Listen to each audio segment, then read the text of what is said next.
C'est dingue comment ça fait loin. Mais bon, j'ai besoin de toute la table. Salut, tu vas bien? Avant de commencer vraiment l'essentiel de cette vidéo, je tiens à vous souhaiter quand même une bonne année. Bon, on le sait très bien, l'année 2020...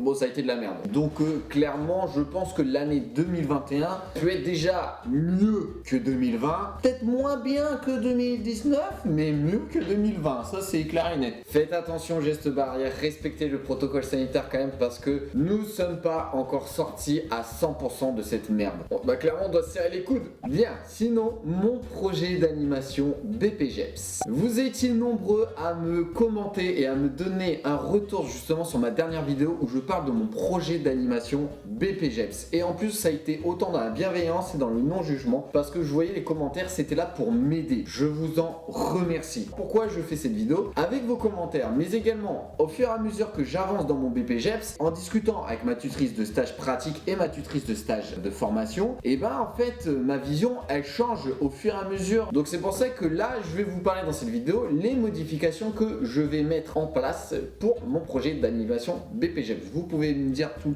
aussi dans les commentaires ce que vous en pensez de ces modifications. Et en plus, vous savez quoi? Cette vidéo est en partenariat, mais je vous en parle juste après, parce que justement ce partenaire a un rapport avec mon projet d'animation BPGEPS. Pour récontextualiser la chose, pour ceux qui ne l'ont pas vu ma vidéo, je me suis basé sur un projet de construire un livre. Mais au-delà juste de construire un livre, en fait c'est les enfants qui sont maîtres de ce livre, mais aussi maîtres de leur création, de l'histoire de ce livre. C'est-à-dire que c'est les idées des enfants qui vont ensuite émerger une histoire créée par les enfants, et ensuite ça va être une illustration créée par les enfants. Et ensuite, tu rassembles tout ça, tu fais un petit mix, et voilà, un bouquin créé par les enfants. Moi, je vais juste les guider, mais à aucun moment je vais dire écris ça, comme ça, comme ça, comme ça. À aucun moment je vais dire quoi que ce soit, quoi faire. C'est eux qui vont créer de A à Z. Voilà, je reste sur la base du livre, mais il y a certains objectifs, certains trucs qui vont être modifiés, ou alors moi-même que j'ai rajouté par rapport à ma vision de tout ce que j'ai appris en BPGEPS. Parlons de ce partenaire. Alors, ce partenaire,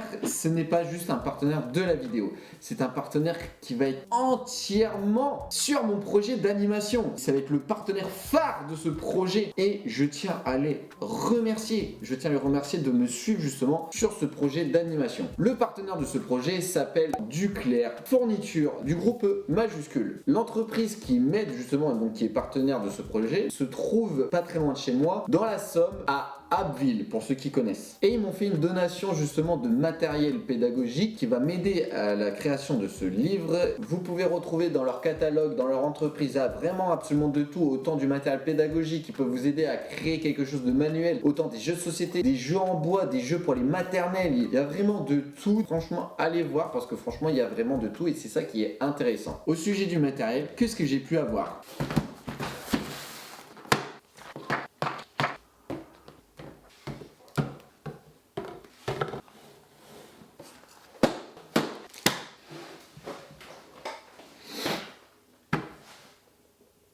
Quand je vous dis que je suis trop content, franchement, j'ai eu vraiment de tout. De la peinture, des crayons gras, des crayons de couleur, des feutres, de la colle, des feuilles justement colorées, des ramettes de papier. Ensuite, bon, ça je vais vous montrer précisément ce que c'est. C'est des petits relayures justement, comme ça va m'aider à accrocher les livres, et j'en ai plusieurs.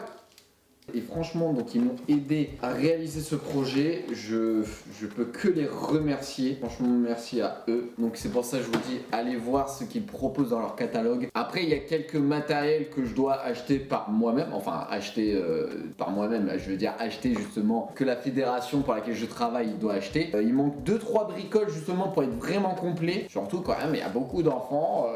Donc ça va faire beaucoup de livres. Hein. En ce qui concerne justement les modifications de mon projet d'animation. Comme je vous l'avais dit, je travaille sur 3 structures différentes. Donc je suis sur une structure A, structure B, structure C. Et en fait, moi je tourne parmi ces structures-là. Et en fait, moi à la base, j'étais parti sur créer quelque chose ensemble, créer quelque chose en coopération, sans pour autant qu'ils se rencontrent. Le centre A commence le projet, ensuite c'est le centre B, ensuite c'est le centre C. Et en fait, c'est rassembler les idées de tout le monde pour quelque chose d'unique. Donc qui est le livre. J'en ai parlé à ma tutrice de formation. En fait, elle voit vois plus ça comme un projet de DGEPS que de BPGEPS. C'est plus un projet de direction parce qu'en clair, c'est je rassemble les idées des 3 structures. Donc pour elle, c'est plus un projet de direction qu'un projet d'animation. Et ensuite, au-delà de ça, elle m'a posé la question. Alors c'est bien, mais il faut pas oublier justement ton public principal qui est les enfants. Est-ce que les enfants veulent travailler avec les autres structures? Est-ce que tu penses que ça va pas plutôt les frustrer justement qu'ils commencent un projet et que l'autre le termine, sachant qu'en plus, à aucun moment, ils se voient, ils se croisent, donc c'est un peu risqué cette façon de procéder. Ah, et c'est là que je me suis dit, mon but était vraiment juste de leur faire créer quelque chose tous ensemble, en respectant justement ce Covid tout simplement, mais également de leur faire découvrir leur environnement, de dire qu'il y a d'autres idées dans leur entourage, qu'il y a d'autres enfants, qu'il y a d'autres communes, c'est de faire découvrir vraiment ce qu'il y a dans leur territoire justement, ce qu'il y a autour de leur commune. C'est pour ça que pour garder quand même cette idée de coopération, je me suis dit donc au lieu de créer un seul gros livre tous ensemble, on va créer 3 petits livres mais dans chaque structure. Je le répète, c'est les enfants vont donner leurs idées, ensuite ils vont créer leur histoire et ensuite ils vont illustrer leur histoire. Même si l'aide elle est minime, elle est quand même dedans. Comme ça au moins lui va se dire ça c'est moi qui ai fait. Donc chaque structure vont devoir travailler en coopération pour créer leur propre livre. Alors bien sûr ça va être un petit livret, et si ça se trouve l'histoire elle va durer 1 voire 2 pages, je demande pas un truc énorme. Donc c'est pour ça que à la base dans mes objectifs généraux j'étais basé vraiment dans un premier temps sur travail de coopération entre les structures. Sauf que donc au final j'étais mal parti. Donc dans mes objectifs généraux maintenant je suis plus sur développer l'imagination de l'enfant. Ensuite, je suis sur travailler la coopération. Après, comment je vais amener la chose, ça va être fait dans une prochaine vidéo où je vous parlerai des cycles d'animation. Voilà, comment ça va se passer et qu'est-ce que je vais faire avec les enfants. Après, qu'est-ce qu'il y aura dedans? Bon, alors là, je vous dis, mais moi, je sais pas. Je suis sûr, même eux, actuellement, ils ne le savent pas. Et aussi, la petite modification, c'est que dans mes 3 structures au départ, donc comme je vous l'ai dit, je voulais construire quelque chose grâce aux 3 structures. Mais là, vu que maintenant, j'ai un livre par structure, au moment de l'évaluation, parce qu'il y a une unité où c'est un examinateur qui va venir sur le terrain voir comment j'anime mon projet d'animation, et en fait ça va être évalué sur une seule structure. Donc il y a ça aussi que je vais devoir calculer par rapport à mes cycles d'animation et par rapport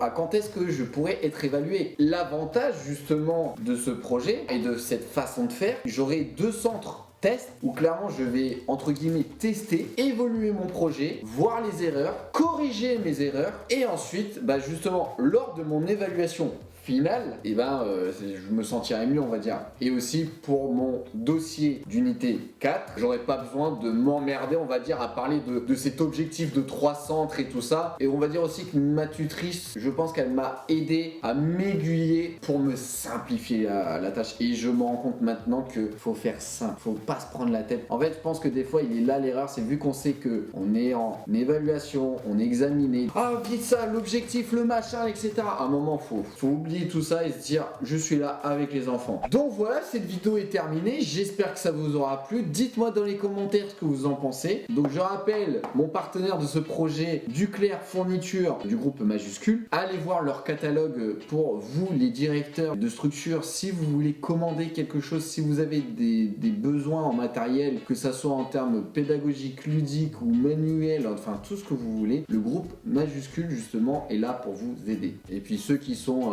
dans la Somme, vous pouvez clairement aller voir justement l'entreprise qui m'a aidé, qui se trouve à Abbeville. N'hésitez pas à vous abonner pour voir plus de vidéos sur le milieu de l'animation, BAFA, BAFD et un suivi de stage BPGEPS. Là, voilà, le suivi de stage, il est là, il commence vraiment à être plus concret là. Et je vous dis à très bientôt pour une prochaine vidéo.